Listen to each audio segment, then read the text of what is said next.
Le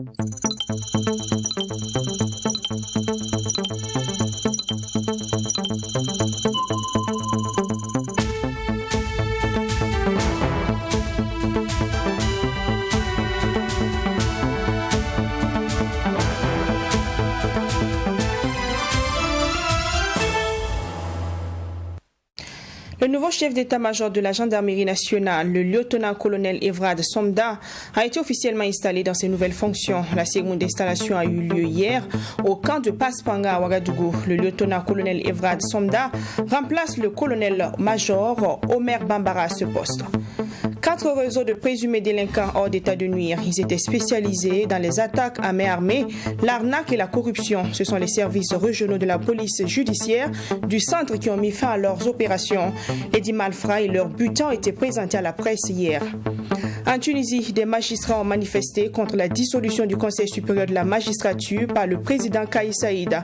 Les manifestants se sont retrouvés sur les marches du palais de la justice pour dénoncer une violation des droits et libertés. Bonjour et bienvenue à ce 13h. Avant le premier reportage de ce 13h, cette brève information pour vous. La Fédération burkinabé de football a annoncé dans un communiqué que l'encadrement technique des étalons seniors, notamment l'entraîneur Kamou Malo et ses adjoints Firme Sanou et Alain Nana, ne seront pas reconduits au terme de leur contrat le 28 février prochain. Il en est de même pour le gardien des buts Brahma Traoré. Vous en saurez plus dans nos prochaines éditions à travers reportages et analyses. Pour l'instant, nous poursuivons ce 13h. Le lieutenant-colonel Evrad Somda a officiellement pris les commandes de la gendarmerie nationale hier 11 février. Il remplace à ce poste le colonel-major Omer Bambara qui n'aura passé que 4 mois à la tête de l'institution. Lutte contre le terrorisme, lutte contre la corruption et la réorganisation de la gendarmerie nationale. Voilà les défis du nouveau chef d'état-major de la gendarmerie nationale. La cérémonie de prise de commandement a été présidée par le chef d'état-major général des armées. Les images de Maxime Jean-Eudes Bambara. Vous reconnaîtrez désormais pour chef le lieutenant-colonel Somda François de Sales Evrard, ici présent. Et voilà qui consacre officiellement la prise de commandement du nouveau chef d'état-major de la gendarmerie nationale. Le chef d'état-major général des armées l'installe dans ses nouvelles fonctions et s'ensuit le cérémonial de passation des témoins. Après environ 4 mois passés à la tête de cette institution, le colonel-major Omer Bambara passe le témoin au lieutenant-colonel Evrad Somda. La gendarmerie nationale à mon commandement. Garde à vous! Désormais investi des attributs de son commandement, ce dernier décline ses priorités. Conformément à l'objectif unique aujourd'hui dans notre pays qui est de restaurer la sécurité au sein des populations et de refonder l'État sur des bases solides. Donc nos priorités seront axées premièrement sur la lutte contre le terrorisme et deuxièmement en tant que gendarmerie sur les différents fléaux, les différents trafics qui contribuent à alimenter ce phénomène. Et deuxièmement, en ce qui concerne la refondation de l'État, notre priorité sera axée sur la lutte contre la corruption et la fraude afin de pouvoir assainir le paysage institutionnel du Burkina Faso. Et pour relever ces défis, le lieutenant-colonel entend réorganiser la gendarmerie nationale à l'image des gendarmeries sœurs de la sous-région afin d'être pleinement opérationnelle. Une réorganisation qui, selon lui, s'impose d'ailleurs après une 60aine d'années d'existence de ce corps. La réorganisation, elle est commune à toutes les entités. Comme je l'ai dit dans mon discours, il y a une stratégie nationale de lutte contre le terrorisme qui est prête et ça va appeler à ce qu'on puisse donner des missions particulières à chaque entité. Et nous aurons besoin de cohésion à l'interne au sein des différentes forces et de cohésion externe afin de créer une synergie d'action entre les différentes forces de défense et de sécurité d'abord et entre les FDS et les populations d'autre part pour pouvoir réussir cette lutte qui est une lutte de nature insurrectionnelle qui se passe au sein des populations. Donc la réorganisation d'ensemble va prendre en compte ce facteur particulier de la menace. Face à la crise sécuritaire, le nouveau patron de la gendarmerie interpelle ses hommes à doper leur morale et revigorer la confiance en leur capacité guerrière incisive et décisive au combat.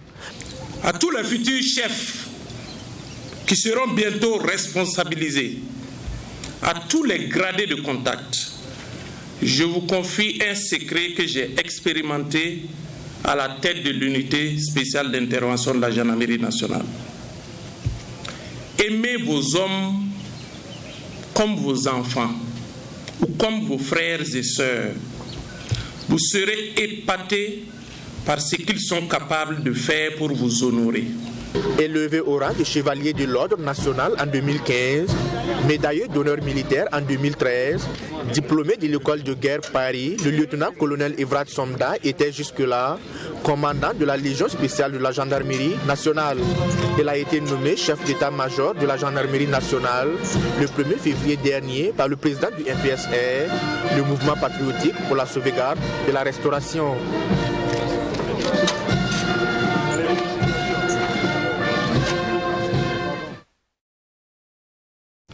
Quatre réseaux de présumés malfrats démantelés par le service régional de la police judiciaire du centre. Leur butin a été présenté ce 11 février, tout comme leur mode opératoire.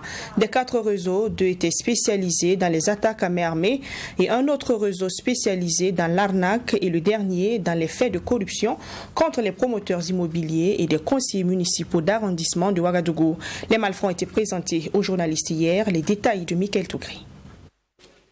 Ces présumés délinquants étaient spécialisés dans les vols à main armée, le faux et usage de faux. Ils opéraient dans toute la ville de Ouagadougou et avaient pour cible les boutiques de transfert mobile d'argent. Composée de 6 personnes, cette bande a commis son dernier forfait le 7 janvier dernier dans le quartier Kalgonde où plus de 15 millions de francs CFA ont été emportés. Armés de Kalachnikov et l'un des pistolets automatiques. Ils ont fait irruption dans la dite boutique en tirant en l'air pour disperser la foule. L'un est rentré dans la boutique tandis que l'autre au dehors tirait pour intimider les riverains. Après des investigations, les hommes du commissaire principal Seydou Galbané vont mettre hors d'état de nuit 2 membres de la bande et saisir un impressionnant butin. On a pu saisir une pistolet automatique de calibre 765 qui a été volée, 6 chargeurs de Kalachnikov, 286 munitions de Kalash, 31 munitions de pistolets automatiques de calibre 765, des volumoteurs de marque Cirrus de couleur blanche respectivement de couleur blanche, une moto de couleur Honda modèle scooter Airblade. A été également présenté aux hommes de médias ce groupe de présumés délinquants moins violents que le premier. Composé de repris de justice, cette bande est spécialisée dans les agressions et vols à main armée de vélomoteurs. Elle opère selon les informations des enquêteurs tard dans la nuit en binôme motorisé et cible ses victimes avant de passer à l'acte avec des armes blanches. Parmi la liste des victimes de ces hommes figure le nom de Ezekiel Nyonli. Parce que moi j'avais perdu l'espoir. Quand j'ai pris, j'avais perdu l'espoir. Le lendemain, je suis allé faire la déclaration au commissariat central. C'est à peu près 1 mois. C'est 1 mois après, voilà, qu'on m'a appelé ici. On m'avait dit de passer voir si c'est réellement ma moto, quoi. Le 3e groupe mis aux arrêts avait pour activité l'anarque. Il a été saisi entre ses mains un lot de coupures de papier noir en forme de billets de banque de 10 000 francs CFA dont la valeur est estimée à 150 millions de francs CFA. Ces présumés escrocs avaient aussi en leur possession des coupures en euros estimées à 7 millions. Leur mode opératoire a pâté leurs victimes en leur faisant croire que ces billets sont authentiques. Et vous dites que non, que c'est des billets de banque. Non, encore, en tout cas, pas fini. Il suffit de mettre un produit pour pouvoir laver. Vous voyez, c'est bien écrit 10 000 et puis ainsi de suite. Donc, on soutire, on prend le soin de mettre d'insérer des vrais billets, peints aussi en noir comme ça. Et on lave avec le liquide que je vous ai présenté ici, disant que c'est du mercure rouge. On lave, on vous remet, vous partez, vous dépensez. Convaincu, on vous dit, bon, tout ça là, c'est des billets de banque. Commencez maintenant à vous hypothéquer votre avenir, vos parcelles, tous vos biens. Et voilà, dès qu'on sent qu'ils ont tout récupéré avec vous, ils disparaissent sans laisser de traces. En plus de ces 3 réseaux, le service régional de la police judiciaire du centre a épinglé un maire, des conseillers municipaux et des promoteurs immobiliers d'un arrondissement de la ville de Ouagadougou. Ils étaient spécialisés dans la fraude et la vente illégale de parcelles. Ils sont poursuivis aussi pour des faits de corruption présumés. C'est vous l'arme là? Dans le cadre de la célébration de la Journée mondiale de la radio, Spirit Holding, en partenariat avec UNALPHA, a organisé une conférence publique. Le thème retenu est « Radio des années 60 à nos jours ». Le doyen de la radio, Jean-Baptiste Ilboudo, par ailleurs conférencier du jour, a donné des conseils aux hommes de médias sur leur rôle à jouer dans la collecte, le traitement et la diffusion de l'information, surtout en temps de crise. Il a aussi parlé de l'évolution de la radio depuis les indépendances à nos jours. Cette rencontre a eu lieu hier vendredi. Les détails avec Mamitri Anakamabo. Même avec l'avènement et l'ampleur des réseaux sociaux, la radio reste l'outil de l'information la plus suivie au monde. Installée au Burkina Faso depuis 1959 avant l'indépendance, la radio a connu une évolution au cours de ces 60 années, surtout grâce au développement de la technologie, à en croire Jean-Baptiste Ilboudo. Le conférencier du jour a souligné néanmoins les inquiétudes dues aux nouvelles technologies. L'information est plurielle maintenant, mais trop d'informations aussi tue l'information. L'information est plurielle et maintenant il y a beaucoup de risques parce qu'avec le développement de la technologie, n'importe qui est devenu journaliste, n'importe qui est devenu créateur de nouvelles. Et c'est ça le danger qui menace l'information. C'est à vous de pouvoir faire la part des choses. Vous êtes des journalistes formés, savant qu'une nouvelle doit être traitée, vérifiée, recoupée avant de diffuser. Et ça, c'est votre responsabilité. C'est le défi que vous devez relever pour faire face aux forces d'information. Le journaliste Jean-Baptiste Ilboudo est revenu sur le rôle des hommes des médias dans la collecte, le traitement et la diffusion de l'information en temps de crise. Il interpelle les journalistes à être prudents et vigilants. On ne doit pas balancer n'importe quelle information diffusée par les terroristes. Parce qu'eux aussi, ils savent que la communication joue un rôle très important en situation de guerre. Donc le rôle que vous devez faire, c'est faire beaucoup attention pour ne pas être les chargés de communication des terroristes, en rediffusant n'importe comment les nouvelles concernant le terrorisme ou la sécurité. Ça, c'est un effort que vous devez faire chacun de vous, d'être du bon côté, choisir du bon côté, que d'être du côté des terroristes. À cette conférence publique, le conférencier a prodigué des conseils aux plus jeunes. Il a demandé aux hommes de médias à plus de rigueur dans leur travail, à avoir l'esprit de solidarité et à se cultiver davantage. Le journalisme, c'est d'abord la culture. C'est la culture. D'abord la maîtrise de la langue française. Donc après la culture, il faut maîtriser les genres généalogiques. Savoir à quel moment il faut faire une interview, à quel moment il faut faire une table ronde, etc., etc. Et les règles les plus simples d'interview disent une question à la fois, mais pas deux. Bon, maintenant, il y a un certain nombre de valeurs qui ont changé. Le primat de la richesse, le primat de l'argent, au détriment du travail bien fait, au détriment du service de la nation. Et c'est vraiment dommage. Cette rencontre du donner et du recevoir a été organisée en prélude à la Journée mondiale de la radio célébrée le 13 février de chaque année. Pour marquer la commémoration de 2022, les organisateurs ont remis des attestations de reconnaissance aux doyens de la presse burkinabé. Marquer notre reconnaissance à l'endroit de tous ceux qui ont donné leur vie et qui ont fait toute leur vie dans la radio, les dire merci pour ce qu'ils ont fait pour le monde de la radio. La radio des années 60, si le doyen allait développer, on allait s'en rendre compte que dans les années 60, c'était pas comme ça, il n'y avait rien, mais c'était la passion en tout cas qui guidait les uns et les autres. Une attestation de reconnaissance a été remise à la famille de la regrettée Ami Valiant, journaliste de WattFM True TV. Je vous amène maintenant faire un tour dans une école atypique, l'école des jeunes aveugles de Ouagadougou.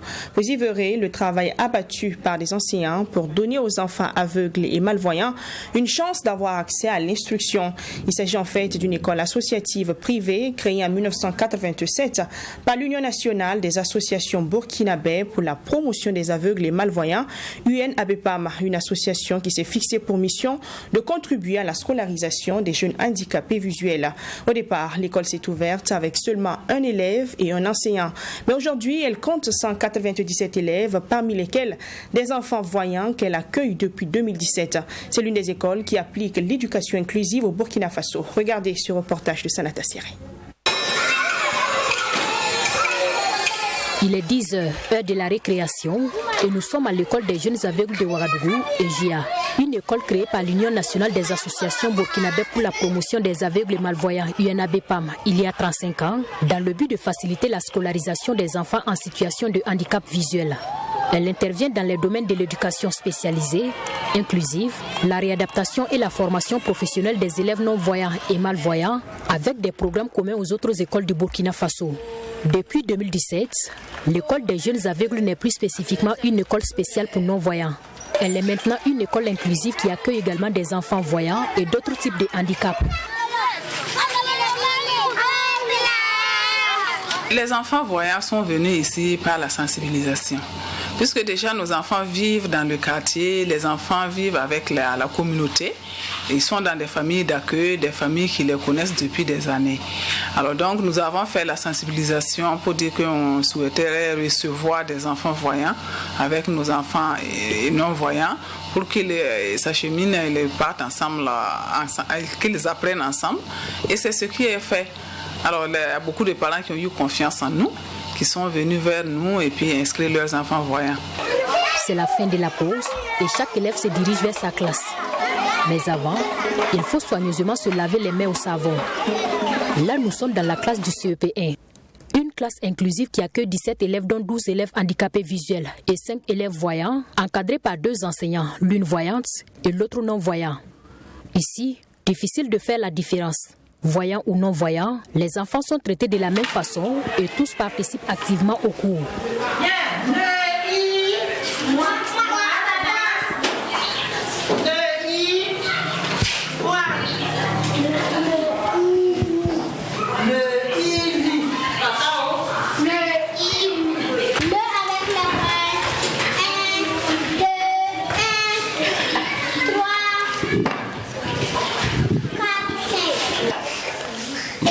Il faut dire que les enfants, ils ont le minimum d'équipement qui leur permet de prendre les notes d'écrit, de faire le calcul. Eux, maintenant, nous adaptons la pédagogie selon leurs possibilités. Il n'y a pas tellement de différence entre ce qui est dispensé ici et puis ce qui se passe dans les autres écoles. C'est le même programme, c'est la même méthodologie. Seulement, il y a des notions où on est obligé d'adapter, pour les faire comprendre. Pour ce qui est des difficultés majeures qui rencontre cette école, il y a le manque de personnel, surtout au niveau de la maternelle, et le manque de matériel didactique pour les enfants non-voyants, nous confie la directrice. Nous ne pouvons pas trouver aussi le matériel facilement pour nos élèves. Le matériel qu'ils utilisent, c'est du matériel spécial. Et ce matériel, on ne peut pas le trouver sur la place du marché. Alors, ce qui fait que les parents ne peuvent pas en acheter. C'est la structure qui essaie de trouver ce matériel avec ses partenaires pour donner aux enfants. Sinon, si nous demandons à un parent d'en acheter, le kit simple pour un enfant, c'est pas moins de 87 000 francs. Les manuels scolaires pour les non-voyants, il faut les traduire en braille. Et puis, nous n'avons pas une imprimerie braille sur le plan national. C'est la structure qui lutte pour traduire tous les livres. Nous avons été affectés ici de la fonction publique du MENA comme enseignant, mais cette année, nous n'avons pas du personnel pour le préscolaire. Et aucune structure nous aide pour la prise en charge des monitrices qui sont dans ces classes-là. Alors, jusqu'à présent, nous avons fait la demande, mais ça n'a pas été... on n'a pas encore eu satisfaction. L'objectif de cette école n'est pas d'écarter ces enfants de la société, mais plutôt préparer et faciliter leur inclusion. Le jeune aveugle ou malvoyant est admissible à l'EJA dès l'âge de 5 ans pour y suivre les cours jusqu'au CM2. Après son CEP, il peut alors poursuivre son cursus dans un lycée, puis à l'université avec des élèves voyants. Pour augmenter les chances de scolarisation des enfants vivant avec un handicap visuel, l'UNABEPAM a initié une politique de décentralisation de son système éducatif dans 6 régions du Burkina Faso. Et notre partenaire stratégique pour cette décentralisation était l'enseignement catholique. Cette politique de décentralisation avec l'enseignement catholique a touché la ville de Tinkodougou avec l'école Saint-Augustin, Saint-Vincent-de-Paul, et Kaya avec l'école cathédrale, Koudougou avec l'école Saint-Augustin, Ouéguia avec l'école Saint-Marius, Gawa avec l'école Sacré-Cœur et Nouna avec l'école cathédrale. Une décentralisation qui s'est étendue dans les écoles publiques depuis 2017. L'école est soutenue par une cellule chargée de la reproduction des documents en braille et une équipe polyvalente composée d'enseignants du primaire, de transcripteurs, d'agents sociaux et de monitrices. Alors qu'elle a débuté seulement avec un élève et un enseignant, l'école des jeunes aveugles de Ouagadougou compte aujourd'hui 197 élèves, dont 132 non-voyants et 67 autres répartis dans les lycées et collèges du Burkina Faso. Actualité dans la sous-région au Mali, le cadre d'échange des partis et regroupements politiques donne 9 mois de prolongation pour la transition. Cette offre n'est pas sans condition. En effet, le cadre propose que cette prolongation soit dirigée par de nouvelles autorités et non celles qui dirigent aujourd'hui, à l'exception du président de la transition, le colonel Assimi Goïta. Cette proposition intervient alors que la fin de la période initialement prévue pour la transition approche et pendant que le Mali est engagé dans un bras de fer avec la CEDEAO sur le sujet. Je jure devant Dieu et le peuple malien. Le 25 mars 2022, cela fera tout juste 18 mois que Bandao a été investi comme président de la transition. 18 mois était la durée initialement fixée par la charte de transition pour le retour à l'ordre constitutionnel. Cet engagement n'étant pas tenu, le cadre d'échange des partis politiques qui réunit plusieurs dizaines de formations politiques propose un nouveau chronogramme pour la transition. De 9 mois pour la durée de la nouvelle transition. L'adoption d'une nouvelle loi électorale consensuelle. La non-reconnaissance des autorités actuelles à partir du 25 mars 2022. Voilà, mesdames et messieurs, les différentes résolutions prises au cours de ce séminaire-là. Le docteur Modibo Soumaré assure aujourd'hui la présidence tournante du cadre d'échange des partis politiques. Il estime que l'actuel Premier ministre est trop clivant pour conduire la transition. Il appelle donc à changer la présente équipe. Nous allons rassembler l'ensemble des forces vives de la nation pour proposer de nouveaux organes de la transition. Parce que nous appelons à une transition neutre, un gouvernement neutre avec un Premier ministre non clivant pour diriger les affaires du pays. Pour le docteur Soumaré, le président de la transition n'est pas le responsable du statu quo actuel. Nous espérons que le président de la transition comprenne le sens de notre message. Nous sommes prêts à dialoguer avec lui parce qu'il sait très bien que le problème ne se situe pas à la présidente de la transition. Le cadre propose aussi la mise en place d'un nouveau Conseil national de transition, CNT, l'organe législatif de la transition. En Tunisie, quelques centaines de magistrats et d'avocats ont manifesté ce jeudi 10 février sur les marches du palais de justice à Tunis pour protester contre la dissolution du Conseil supérieur de la magistrature CSM par le président Kais Saïed. Cette décision intervient quelques mois après la suspension du Parlement, nouvellement élu en juillet dernier. Dans le même mois, le président tunisien, faut-il le rappeler, avait également limogé le Premier ministre. Des avocats et des magistrats en colère réunis devant les marches du palais de justice de Tunis ce jeudi. Ils dénoncent la dissolution du Conseil supérieur de la magistrature annoncée par le président Kais Saïed. Mais face au tollé provoqué, ce dernier a rétropédalé, évoquant une simple réforme. C'est un effet de communication, c'est un effet de médias.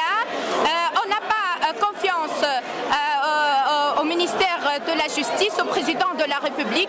Aujourd'hui, il y a une atteinte à l'indépendance de la justice par la dissolution du Conseil supérieur de la magistrature. Le président tunisien accuse l'instance supposée indépendante et créée en 2016 pour nommer les juges de partialité et d'être sous l'influence du parti islamo-conservateur Ennahda. C'est une première. Il est inconcevable que le président de la République réunisse les trois pouvoirs entre ses mains. Donc là, c'est un grand recul en arrière. Et voilà, nous on est là pour lui dire qu'il doit réviser cette position, qu'il doit revoir toute cette démarche qui contraste avec l'esprit des droits des lois, qui est fondée sur la séparation des pouvoirs. La Tunisie traverse une grave crise politique depuis juillet dernier, date à laquelle le président Sayed a imposé des mesures d'exception, notamment le gel des pouvoirs du Parlement, la destitution du gouvernement et la promulgation des lois par décret présidentiel, des mesures censées protéger l'État d'un péril imminent. Aux États-Unis, le président Joe Biden a appelé ce jeudi les citoyens américains à quitter l'Ukraine maintenant à raison du risque accru d'une invasion russe. La Russie est accusée d'avoir massé des dizaines de soldats aux frontières ukrainiennes en vue d'une invasion que les États-Unis ont jugée imminente. Moscou a démenti toute information dans ce sens et réclamé des garanties pour sa sécurité face à l'OTAN. Les États-Unis, par la voix de leur président, ont appelé leurs ressortissants à quitter l'Ukraine maintenant. Ce jeudi, Joe Biden a averti que la situation pouvait vite s'emballer malgré les efforts diplomatiques en cours depuis ces dernières semaines.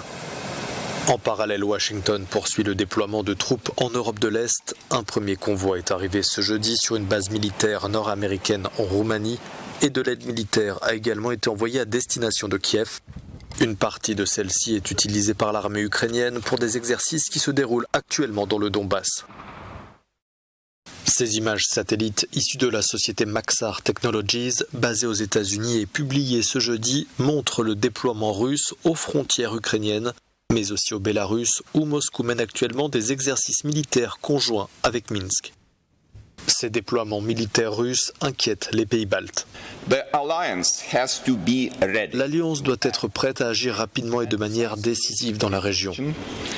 L'état de préparation militaire et la présence des alliés dans notre région restent des éléments clés d'une dissuasion crédible. Il est essentiel de renforcer le flanc oriental de l'OTAN. Dans cette crise, la Russie est accusée de vouloir envahir l'Ukraine. De son côté, Moscou dément et affirme vouloir assurer sa sécurité face à l'hostilité de Kiev et de l'OTAN.